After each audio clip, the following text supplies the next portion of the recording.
What's going on, guys? Welcome back to another episode of Nutrition Talks with me, Tyson the Trainer. Now, just a quick reminder, if you haven't yet, please leave me a 5-star review. It takes you 30 seconds to do.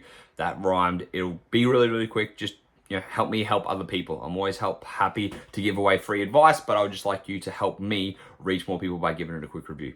Now, today I want to talk to you about something that a client told me the other day. It was actually quite cool.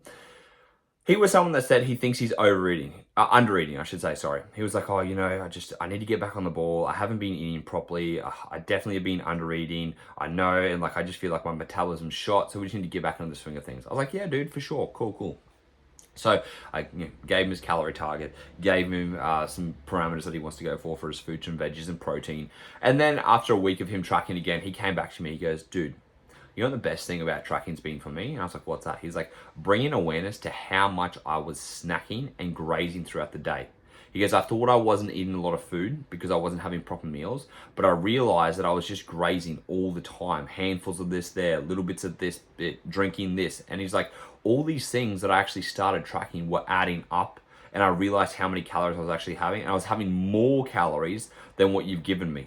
But now that I'm eating regular meals and I'm tracking, it's become a lot better for me to be able to stay on track and actually manage my fullness.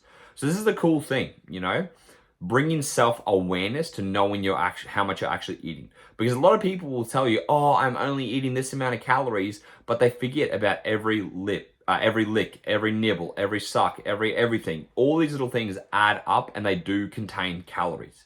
Yet people think, it doesn't count. No, don't worry about this. I only had a little bit. Where it's like, hey, that still adds up. And if you're grazing all the time, this is where things are going to accumulate and be a struggle.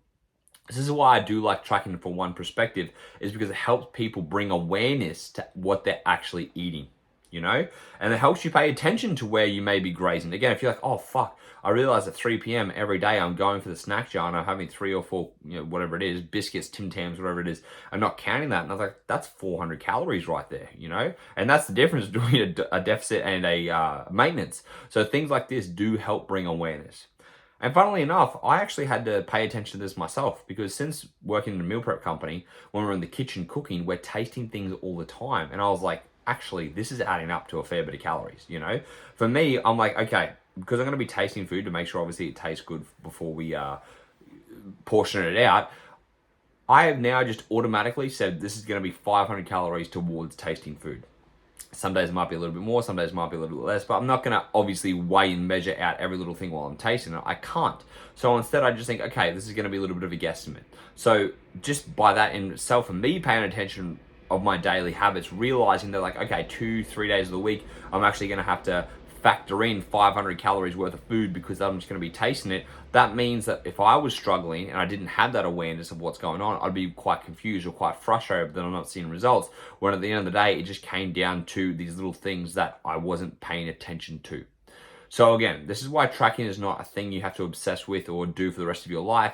But even if you're not going to track, even just writing it down, looking at a piece of paper every day where you write down everything you put in your mouth, from what you drink to what you eat. And then you can look at it at the end of the day and see where you may have actually been like, shit, I didn't realize when I was standing there talking to a coworker and we're in the lunchroom and I was grabbing 2 pieces of cake, how that added up so quickly. So this is a really good way for you to start paying attention. Okay, and once you pay attention, you can then change the behavior. Because if you don't know what a behavior is, or what you're doing, then you can't change the behavior.